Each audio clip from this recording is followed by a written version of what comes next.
They came in black ties and ball gowns. They were the most powerful people in the United States of America, sitting in one room. And somebody tried to kill them. Good evening. I'm Whitmore. And tonight, we are talking about the shot that didn't just crack a Washington hotel's peace. It cracked something a whole lot bigger. Here's what we're breaking down tonight. A gunman opens fire outside the White House Correspondents Dinner, allegedly targeting President Trump's cabinet. The president himself calls for the event to be rescheduled within 30 days. Questions explode about why half the U.S. line of succession was sitting in one unsecured ballroom. And the bigger, darker question, is American democracy being slowly strangled by the threat of political violence? Let's get into it.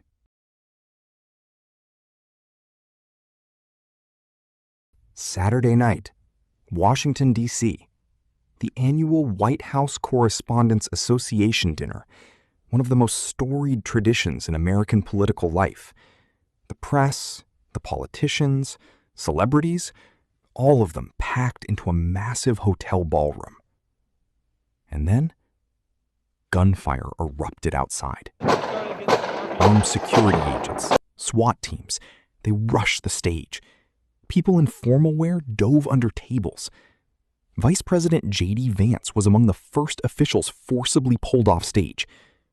And in those chaotic seconds, the entire brain trust of the U.S. government was ducking for cover.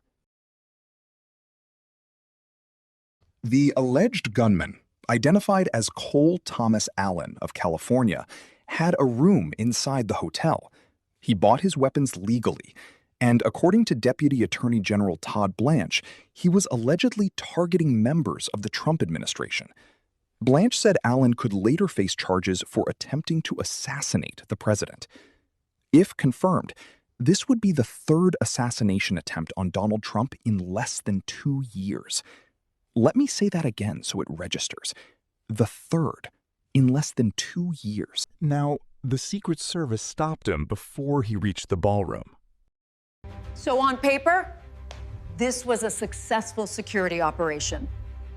But don't let that spin fool you. The fact that it got this close, that's not a win. That's a wake-up call with a foghorn attached. Here's where this thing gets really uncomfortable.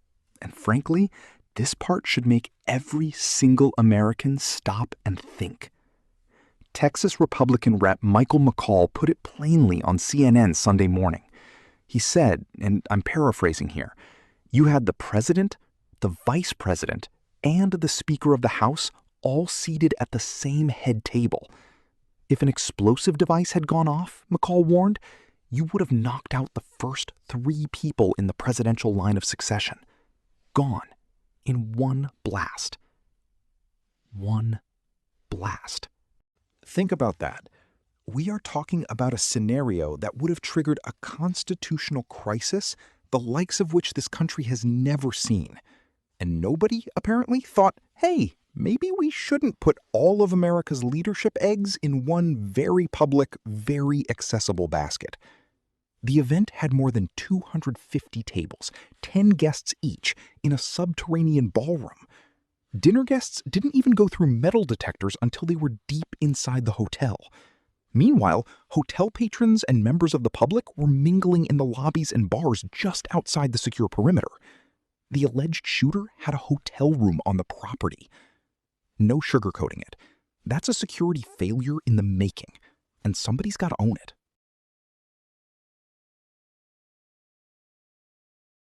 But look, Saturday night didn't happen in a vacuum, not even close. This is part of a pattern that's been building for years, and it's getting worse.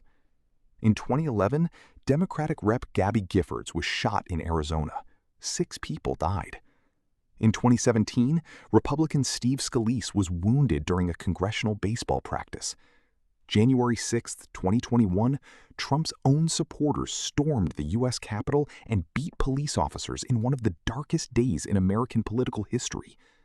Paul Pelosi hammered in his own home. Minnesota State Rep Melissa Hortman and her husband killed last June. Conservative activist Charlie Kirk shot dead at an outdoor event in September. And now, this. Florida Democrat Jared Moskowitz described Sunday how a constituent who threatened him got sentenced to 25 years in prison. And then he said something that stuck with me. He said families of public officials talk about it all the time, whether the job is still worth it, whether it's time to walk away. And that right there, that's the real danger. Not just the bullets, it's the chilling effect. When good people, on both sides of the aisle, start asking themselves whether public service is worth dying for, democracy doesn't just get threatened, it starts bleeding out. President Trump addressed the attack on CBS's 60 Minutes Sunday. He told anchor Norah O'Donnell that violence should not win, and that the dinner should be rescheduled within 30 days. He said, quote, "I am very busy. I don't need that. But I think it's very important that we do it again." He also said he wasn't sure whether political violence was getting worse, pointing to history stretching back hundreds of years. He accused Democrats of trading in dangerous hate speech, while liberals have long accused Trump himself of inflaming tensions, with language calling political opponents vermin and labeling the press enemies of the people. Trump also used the moment to push his long controversial plan for a White House ballroom, calling it drone-proof and fitted with bulletproof glass. But here's the thing. Even Trump's most ambitious ballroom plans could only seat around 1,000 guests. Saturday's event had 2,500. And holding the press gala inside the White House raises a whole different set of questions. Namely, should journalists be guests in the home of the president they're supposed to hold accountable? That's not a small thing. That's a First Amendment thing.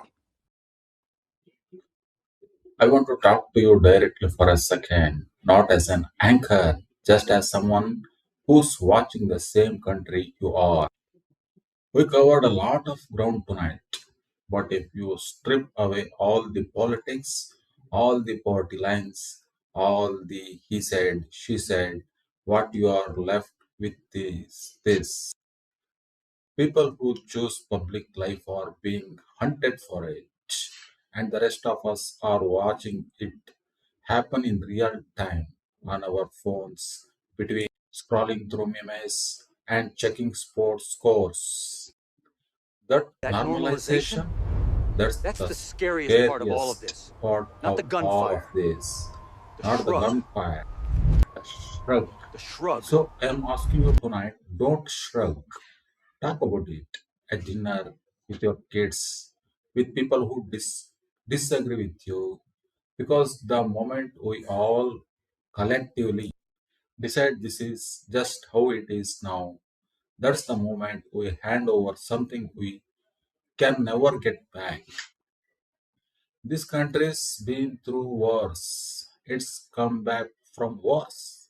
But it only does that when people, regular people, not politicians, decide that it matters.